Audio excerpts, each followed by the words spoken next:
শেষ পর্যন্ত India test match জিতেই নিল।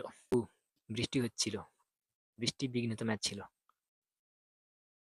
অনেক ক্রিকেট ফ্যানেরা চিন্তায় ছিল শেষ পর্যন্ত নাই ম্যাচটা ভেস্তে যায়।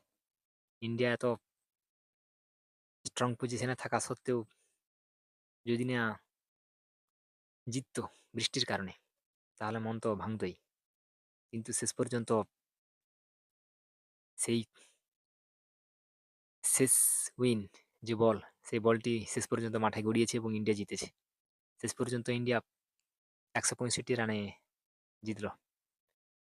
যদিও ইন্ডিয়া প্রথম ইনিংসে হিউজ টার্গেট দিয়েছিল, 462 রান। কিন্তু সেই ইন্ডিয়া আবার যখন দ্বিতীয়বার ব্যাট ধরতে যায়, তারা কিন্তু ব্যাটিং কোলাপসে পড়ে এবং মাত্র 193 রান দ্বিতীয় ইনিংসে যোগ করে। কিন্তু শ্রীলঙ্কা তাদের প্রথম ইনিংস এরকম স্ট্রংলি শুরু করতে পারছিল না। তারা কিন্তু শেষ পর্যন্ত 284 রানেই সমাপ্ত করেছিল। পরবর্তীকালে আবার দ্বিতীয় ইনিংসেও আরও সেম অবস্থা। দ্বিতীয় ইনিংসেও 200 রান। কিন্তু ইন্ডিয়ার হয়ে যে ব্যাটিং সব থাকতে দুর্ধর্ষ রান করেছে সেই দেবদত্ত পাডিক্কল, প্রথম ইনিংসেই 167। এবং KL রাহুল যদিও হার্ট ব্রেক হয়ে পেভিলিয়নে গিয়েছিল, কিন্তু পরবর্তীকালে তিনি আবার ব্যাট করেছিলেন এবং 84 রান করেছিলেন এবং ধ্রুব জুরেল হাফ সেঞ্চুরি।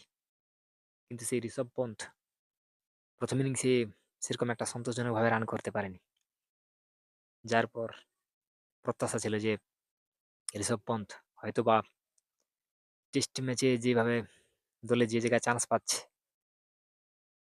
তার ক্রিকেট যে খিদা আছে এবং তার যে ক্রিকেটের প্রতি যে আগ্রহ, সেই জায়গাটা তার প্রতিভা দিয়ে প্রকাশ করে ধরে রাখবে। কিন্তু প্রথম ম্যাচে সেরকম বিশেষ কিছু রান খাড়া করতে না পারলেও শেষ পর্যন্ত দ্বিতীয় ইনিংসে ভারী রান করেছে এবং দ্বিতীয় ইনিংসে 66 রান করেছে। এবং ঋষভ পন্থ দ্বিতীয় ইনিংসেই দ্রুত রান করার সাথে সাথেও একটা ওয়ার্ল্ড রেকর্ড করে ফেলেছেন। ঋষভ পন্থ হলেন ইন্ডিয়ান প্রথম ব্যাটসম্যান যিনি টেস্ট ক্রিকেটে 6 রানের সেঞ্চুরি করেছেন, 100টার বেশি ছয় মেরে ফেলেছেন। আজ পর্যন্ত ওয়ার্ল্ড হিস্ট্রিতে সেই ক্রিস গেইল এবং বেন স্টোকস, এই দুজনের নাম ছিল। সেই জায়গায় তৃতীয় ব্যক্তির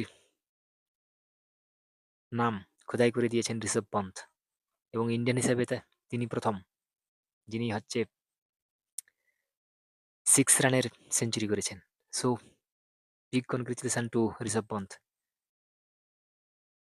পরবর্তীকালে দ্বিতীয় ইনিংসেও আবার KL রাহুল কিছুটা রান করে এবং দেবদত্ত পাডিক্কল 44 রান করে এবং ঋষভ পন্থের 66 রানের সুবাদে হিউজ রান খাড়া করতে পারে ইন্ডিয়া।